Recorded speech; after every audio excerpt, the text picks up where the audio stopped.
Assalamualaikum warahmatullahi wabarakatuh. Saya Debrisa Agila Syafriani, NIM D22 2020 dari kelas D2226. Di sini saya akan menjelaskan jawaban saya tentang soal praktek UAS KKPMT pencernaan. Nomor 1 yaitu sebutkan macam histologi dari sistem digestif atau sistem pencernaan pada tubuh manusia sesuai dengan gambar. Yang pertama di gambar ada serosa. Serosa merupakan lapisan tipis yang terdiri atas satu jaringan penyambung jarang yang kaya akan pembuluh darah dan jaringan adipos, dan dua epitel gepeng selapis atau mesotel. Nah, selanjutnya ada submukosa.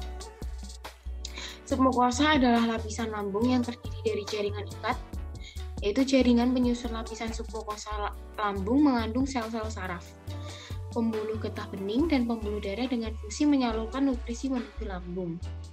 Selanjutnya, ada mukosa. Mukosa merupakan lapisan kulit dalam yang tertutup pada epitelium dan fungsinya sendiri, yaitu terlibat dalam proses absorpsi dan proses sekresi. Singkatnya, membran mukosa melapisi berbagai organ tubuh dan mengelilingi organ internal. Lanjut, ada muskulari eksterna, yaitu adalah lapisan lambung yang menutupi lapisan submukosa. Nah, bagian ini tersusun atas 3 lapisan otot sekaligus, yaitu lapisan otot melingkar, memanjang, serta menyerong yang membantu proses pencernaan di dalam lambung.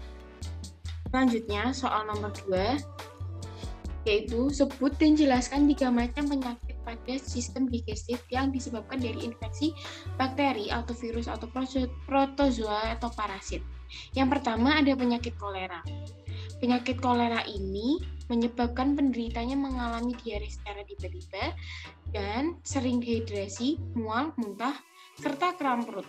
Penyebab dari penyakit kolera adalah infeksi bakteri Vibrio cholerae yang memproduksi racun CTX sehingga menyebabkan tubuh sulit menyerap air dan dikeluarkan dalam bentuk diare.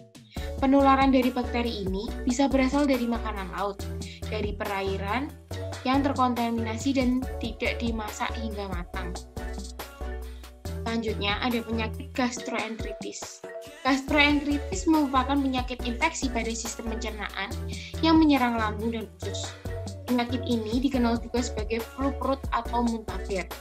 Semua orang dapat mengalaminya, dan anak berusia di bawah 5 tahun biasanya lebih rentan untuk mengalami gastroenteritis. Dengan gejala utamanya yaitu demam, mual atau muntah, sakit perut, sakit kepala, dan berkurangnya nafsu makan. Utamanya yaitu adalah infeksi dari rotavirus dan norovirus. Selain itu, penyakit pada sistem pencernaan yang satu ini juga dapat disebabkan oleh infeksi bakteri, parasit, giardia, serta zat kimia beracun yang terdapat dalam jenis jamur tertentu. Selanjutnya ada diare. Penyakit diare ini merupakan penyakit yang dapat disebabkan oleh virus maupun bakteri. Jika disebabkan oleh bakteri, penyakit ini disebabkan oleh beberapa jenis bakteri. Beberapa contoh bakteri yang menyebabkan penyakit ini yaitu E. coli, Campylobacter, Clostridium difficile, Salmonella atau Shigella. Sering dialami manusia dan menyebabkan terjadinya infeksi dalam pencernaan. Penyakit ini juga ditandai dengan nyeri perut, feses lebih lunak atau encer, dan BAB yang lebih sering. Akibatnya kehilangan banyak cairan tubuh dan dehidrasi. Sebagai pertolongan pertama, kita bisa menggunakan daun jambu biji atau meminum obat diare atau obat oralit. Sekian yang bisa saya sampaikan. Bila ada salah kata, saya mohon maaf. Wassalamualaikum warahmatullahi wabarakatuh.